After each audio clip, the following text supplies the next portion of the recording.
As India enters the 10th year of the Goods and Services Tax or GST, the focus is shifting from implementation to making the system more efficient. The government is using artificial intelligence, better data sharing, stronger enforcement and simplified procedures to reduce compliance costs and speed up tax refunds. Introduced on July 1, 2017, GST replaced a complex system of 17 central and state taxes and 13 cesses with a single indirect tax regime. The reform, implemented after years of negotiations between the centre and states, was aimed at creating a single national market and eliminating the cascading effect of taxes. GST is a great breakthrough for the Indian economy.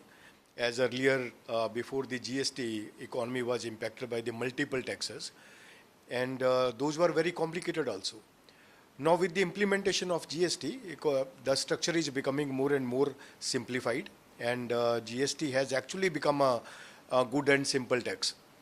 So, this has created a unified market in the country and promoted the ease of doing business, which was much needed because taxes are a major complicated subject for the ease of doing business. So, with the simplification of taxes, this has increased the trajectory of ease of doing business significantly. And unified market. Now you go anywhere in India, the GST rates are same. Over the past 9 years, GST has widened the tax base, improved compliance, and strengthened revenue collections, cementing its place as one of India's biggest economic reforms.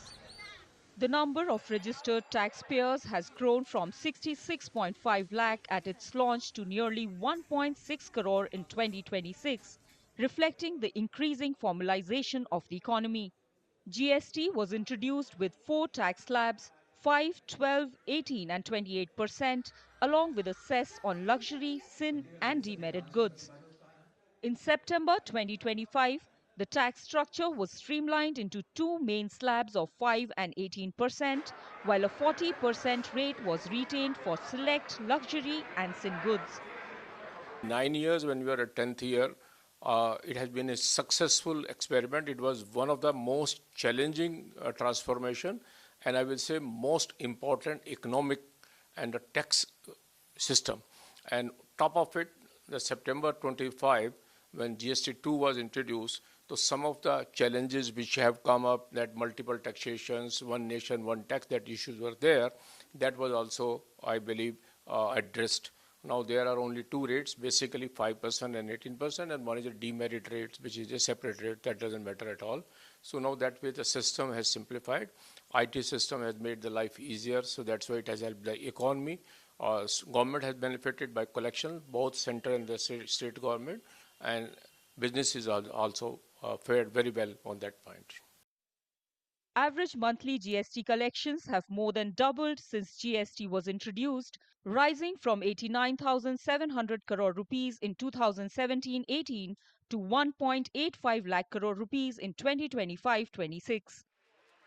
While GST has moved closer to its goal of one nation, one tax through simpler procedures and faster refunds, bringing petroleum products under the unified tax regime remains a key challenge. I believe petroleum products should come under the ambit of GST because the markets are very volatile and crude prices goes up and down.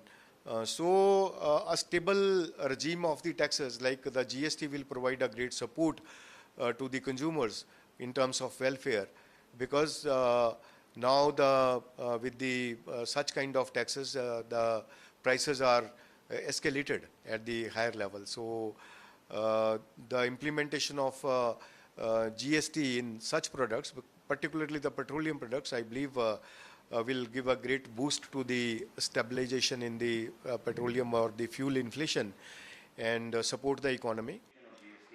Although the centre and states agreed in principle to bring petroleum products under GST when it was introduced, the final decision was left to the GST Council, which comprises representatives of the centre and all states and union territories.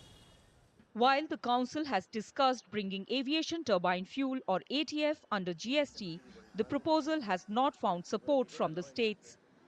The centre has said it will take the proposal forward once states build a consensus on the move.